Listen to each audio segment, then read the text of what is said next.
The Rose Garden by M.R. James. Mr. and Mrs. Anstruther were at breakfast in the parlour of Westfield Hall, in the county of Essex. They were arranging plans for the day. "George," said Mrs. Anstruther, "I think you would better take the car to Malden and see if you can get any of those knitted things I was speaking about, which would do for my stall at the bazaar." "Oh, well, if you wish it, Mary. Of course I can do that. But I had half arranged to play around with Geoffrey Williamson this morning. The bazaar isn't till Thursday of next week, is it?" "What has that got to do with it, George? I should have thought you would have guessed that if I can't get the things I want in Malden, I shall have to write to all manner of shops in town, and they are certain to send something quite unsuitable in price or quality the first time. If you have actually made an appointment with Mr. Williamson, you had better keep it. But I must say, I think you might have let me know." Oh, no, it wasn't really an appointment. I quite see what you mean. I'll go. And what shall you do yourself?" "Why, when the work of the house is arranged for, I must see about laying out my new rose garden. By the way, before you start for Malden, I wish you would just take Collins to look at the place I fixed upon. You know it, of course." "Well, I'm not quite sure that I do, Mary. Is it at the upper end towards the village?" "Good gracious, no, my dear George. I thought I had made that quite clear. No, it's the small clearing just off the shrubbery path that goes towards the church." "Oh, yes, where we were saying there must have been a summer house once, the place where the old seat and the posts are. But do you think there's enough sun there?" "My dear George, do allow me some common sense, and don't credit me with all your ideas about summer houses. Yes, there will be plenty of sun when we've got rid of some of those box bushes. I know what you're going to say, and I have as little wish as you to strip the place bare. All I want Collins to do is to clear away the old seats and the posts and the things before I come out in an hour's time, and I hope you will manage to get off fairly soon. After luncheon, I think I shall go on with my sketch of the church, and if you please, you can go over to the links or— a good idea. Very good. Yes, you finish that sketch, Mary, and I should be glad of a round. I was going to say you might call on the bishop, but I suppose it is no use my making any suggestions. And now do be getting ready, or half the morning will have gone." Mr. Anstruther's face, which had shown symptoms of lengthening, shortened itself again, and he hurried from the room, and was soon heard giving orders in the passage. Mrs. Anstruther, a stately dame of some 50 summers, proceeded, after a second consideration of the morning's letters, to her housekeeping. Within a few minutes, Mr. Anstruther had discovered Collins in the greenhouse, and they were on their way to the site of the projected rose garden. I do not know much about the conditions most suitable to these nurseries, but I am inclined to believe that Mrs. Anstruther, though in a habit of describing herself as a great gardener, had not been well advised in the selection of a spot for the purpose. It was a small, dank clearing, bounded on one side by a path, and on the other by thick box bushes, laurels, and other evergreens. The ground was almost bare of grass and dark of aspect. Remains of rustic seats and an old and corrugated oak post somewhere near the middle of the clearing had given rise to Mr. Anstruther's conjecture that a summer house had once stood there. Clearly Collins had not been put in possession of his mistress's intentions with regard to this plot of ground, and when he learnt them from Mr. Anstruther, he displayed no enthusiasm.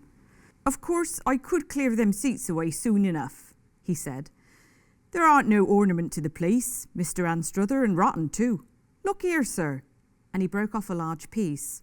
"Rotten right through. Yes, clear them away, to be sure we can do that." "And the post," said Mr. Anstruther, "that's got to go too." Collins advanced and shook the post with both hands. Then he rubbed his chin. "That's firm in the ground, that post is," he said. "That's been there a number of years, Mr. Anstruther. I doubt I shan't get that up, not quite so soon as what I can do with them seats." "But your mistress specially wishes it to be got out of the way, and in an hour's time," said Mr. Anstruther. Collins smiled and shook his head slowly. "You'll excuse me, sir, but you feel of it for yourself? No, sir. No one can't do what's impossible to 'em, can they, sir? I would get that post by tea time, sir, and that'll want a lot of digging. What you require, you see, sir, You'll expect me naming of it. You want the soil loosening round the post here, and me and the boys shall take a little time doing of that. But now there's these here seats, said Collins, appearing to appropriate this portion of the scheme as due to his own resourcefulness. Why, I can get the barrier round and have them cleared away in. Why, less than an hour's time from now, if you'll permit it, only what, Collins? Well now, ain't for me to go against orders no more than what it is for yourself or anyone else. This was added somewhat hurriedly, but if you'll pardon me, sir, this ain't the place I should have picked out for no rose garden myself. Why, look at them box and Laurustinus. How they regular preclude the light from...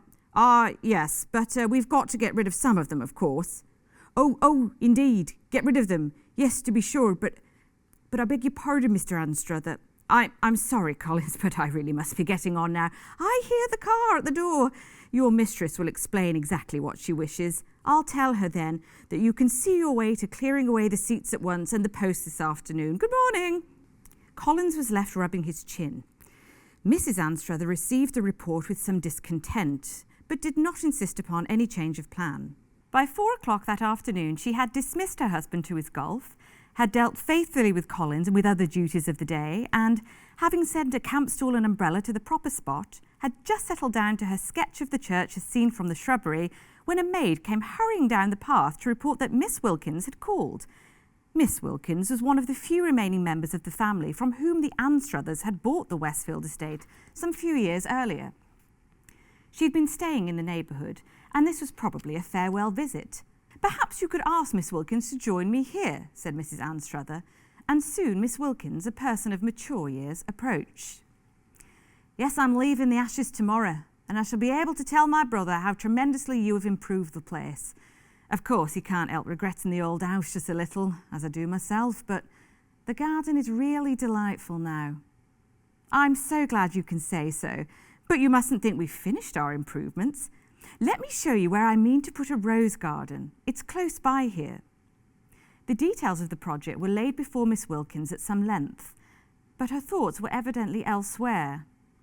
Yes, delightful, she said at last, rather absently. But do you know, Mrs. Anstruther, I'm afraid I was thinking of old times. I'm very glad to have seen the spot again before you altered it. Frank and I had quite a romance about this place. Yes, said Mrs. Anstruther, smiling. Do tell me what it was. Something quaint and charming, I'm sure. Not so very charming, but it has always seemed to me curious. Neither of us would ever be here alone when we were children, and I'm not sure that I should care about it now in certain moods.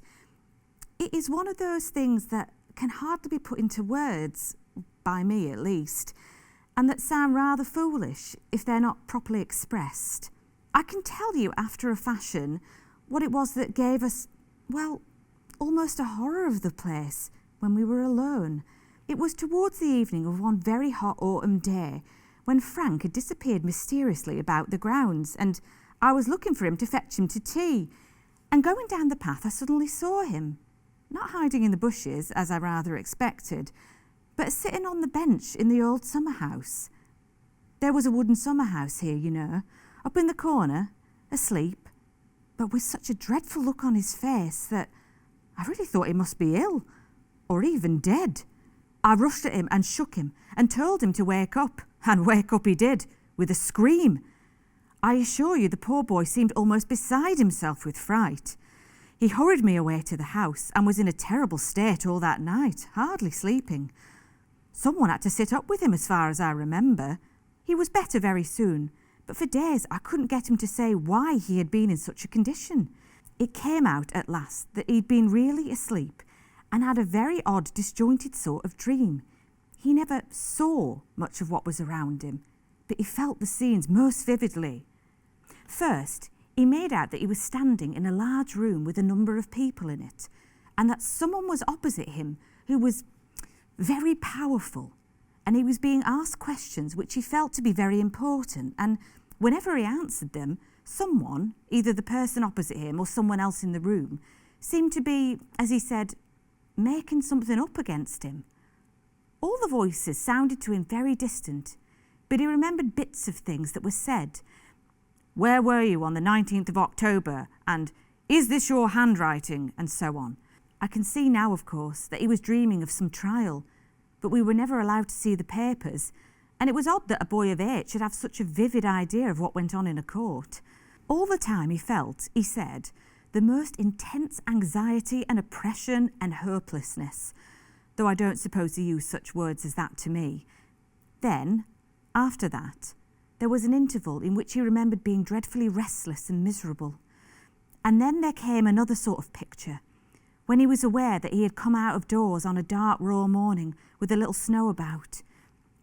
It was in a street, or at any rate among houses, and he felt there were numbers and numbers of people there too, and that he was taken upon some creaking wooden steps and stood on a sort of platform. But the only thing he could actually see was a small fire burning somewhere near him. Someone who was holding his arm left hold of it and went towards this fire.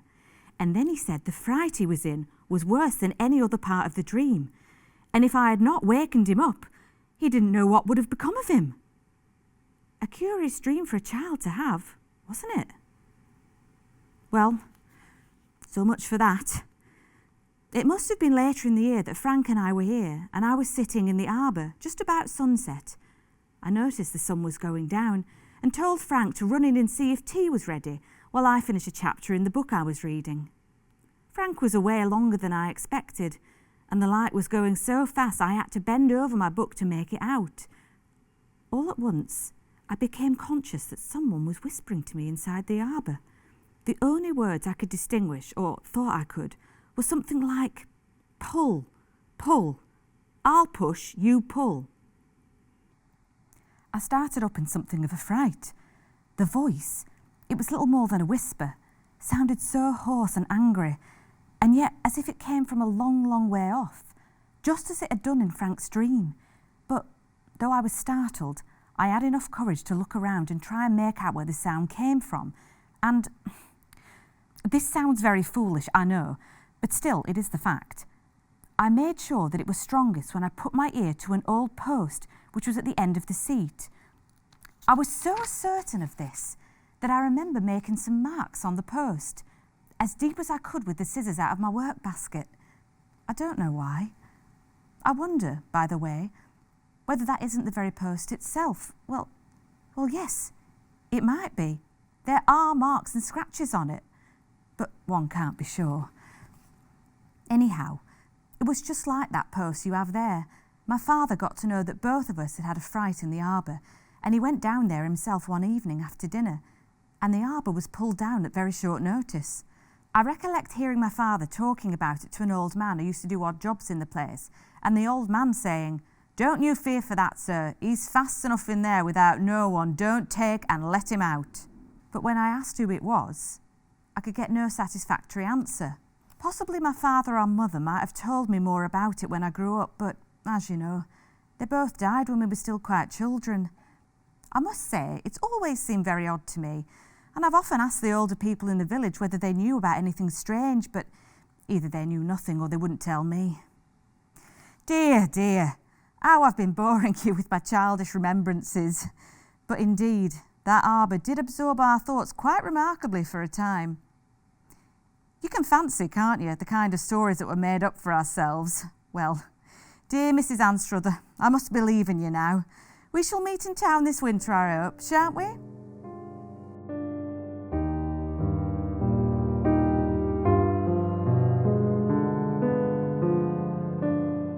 The seats and the post were cleared away and uprooted respectively by that evening. Late summer weather is proverbially treacherous, and during dinner time Mrs. Collins sent up to ask for a little brandy, because her husband had took a nasty chill and she was afraid he would not be able to do much next day. Mrs. Anstruther's morning reflections were not wholly placid. She was sure some roughs had got into the plantation during the night.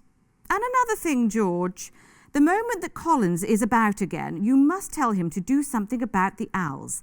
I've never heard anything like them, and I'm positive one came and perched somewhere just outside our window.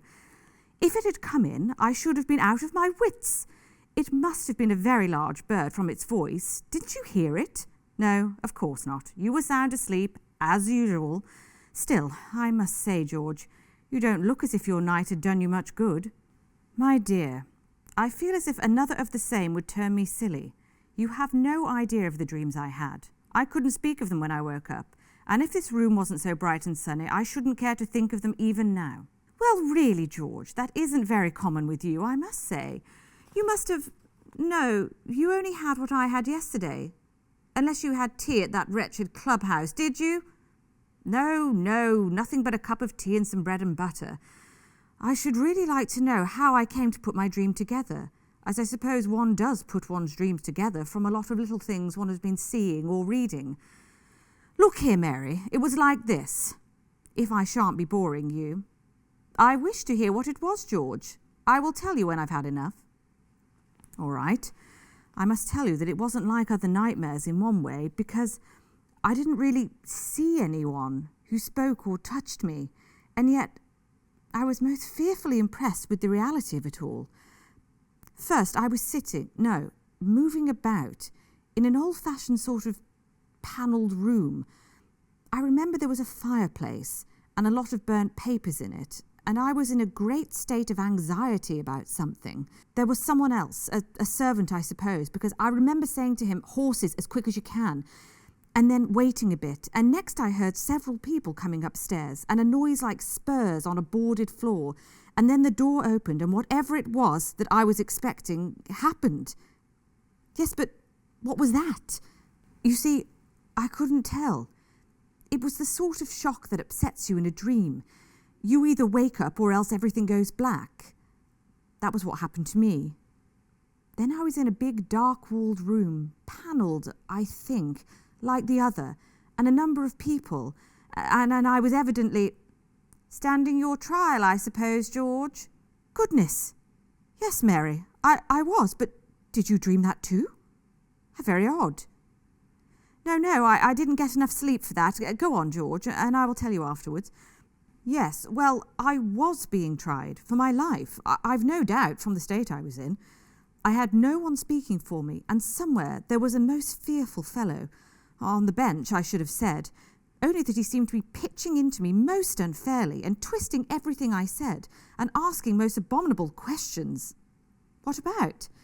"Why, dates when I was in particular places and letters I was supposed to have written, and why I had destroyed some papers, and I recollect laughing at the answers I made in a way that quite daunted me.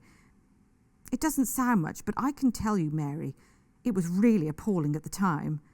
I am quite certain there was such a man once, and a most horrible villain he must have been.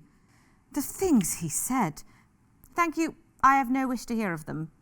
I can go to the links any day myself. How did it end?" "Oh, against me. He saw to that." "I do wish, Mary, I could give you a notion of the strain that came after that seemed to me to last for days. Waiting, and sometimes writing things I knew to be enormously important to me, and waiting for answers, and nothing coming. And after that, I came out..." "Ah! What makes you say that? Do you know what sort of thing I saw?" "Was it a dark, cold day, and snow in the streets, and a fire burning somewhere near you?" "By George, it was! You have had the same nightmare. Really not? Well, it is the oddest thing. Yes, I've no doubt it was an execution for high treason. I know I was laid on straw and jolted along most wretchedly, and then I had to go up some steps, and someone was holding my arm, and I remember seeing a bit of a ladder and hearing the sound of a lot of people. I really don't think I could bear now to go into a crowd of people and hear the noise they were making. However, mercifully, I didn't get to the real business. The dream passed off with a sort of thunder inside my head. But Mary, I know what you're going to ask. I suppose this is an instance of a kind of thought reading. Miss Wilkins called yesterday and told me of a dream her brother had as a child when they lived here. And something did, no doubt, make me think of that when I was awake last night, listening to those horrible owls and those men talking and laughing in the shrubbery. By the way, I wish you would see if they'd done any damage and speak to the police about it. And so, I suppose, from my brain, it must have got into yours while you were asleep. Curious, no doubt, and I'm sorry it gave you such a bad night. You would better be as much in the fresh air as you can today." Oh, it's all right now. But I think I will go over to the lodge and see if I can get a game with any of them. And you? I have enough to do this morning and this afternoon. If I am not interrupted, there is my drawing. To be sure, I want to see that finished very much.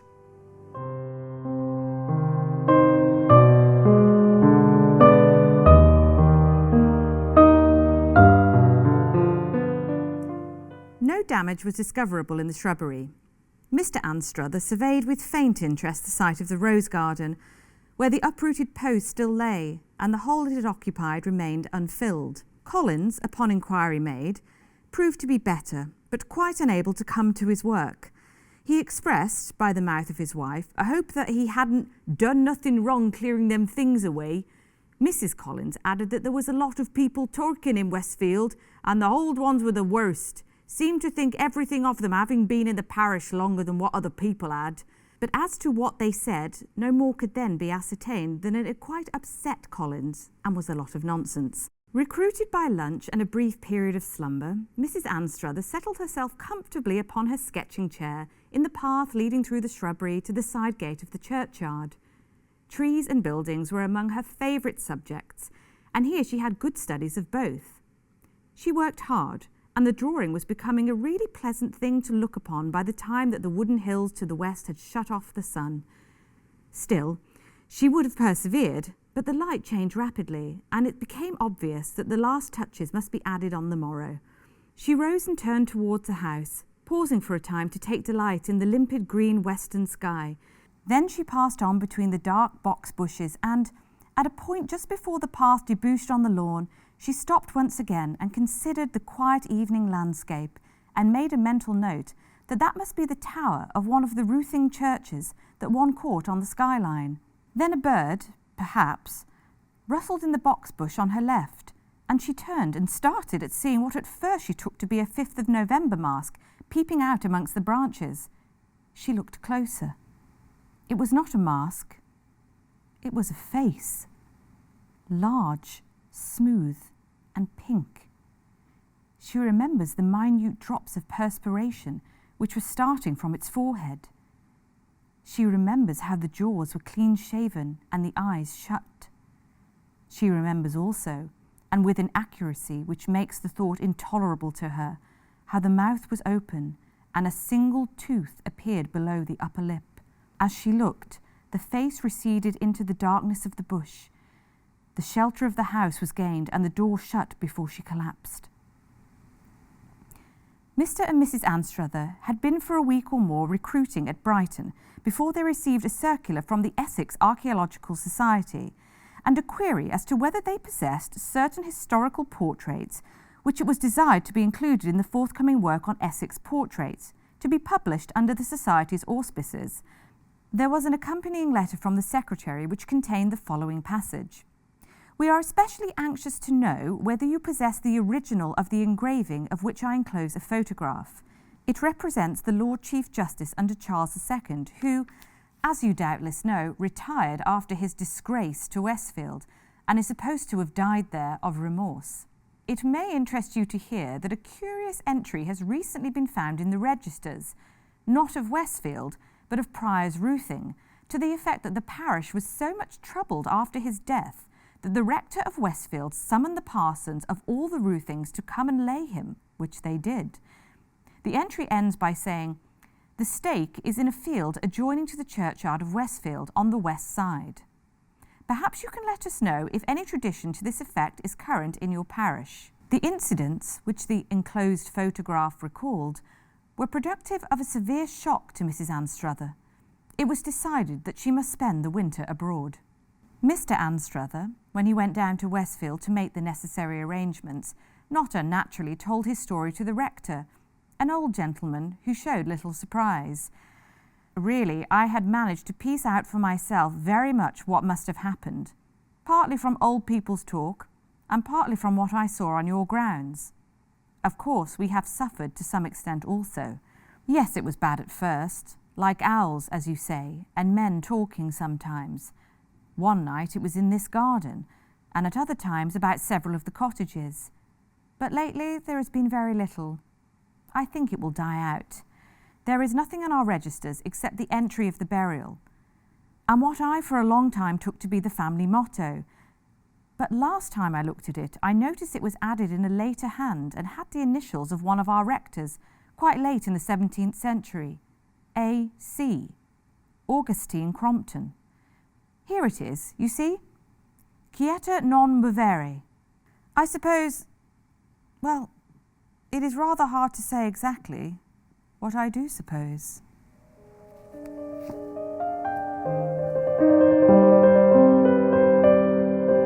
If you're still awake, please like and subscribe.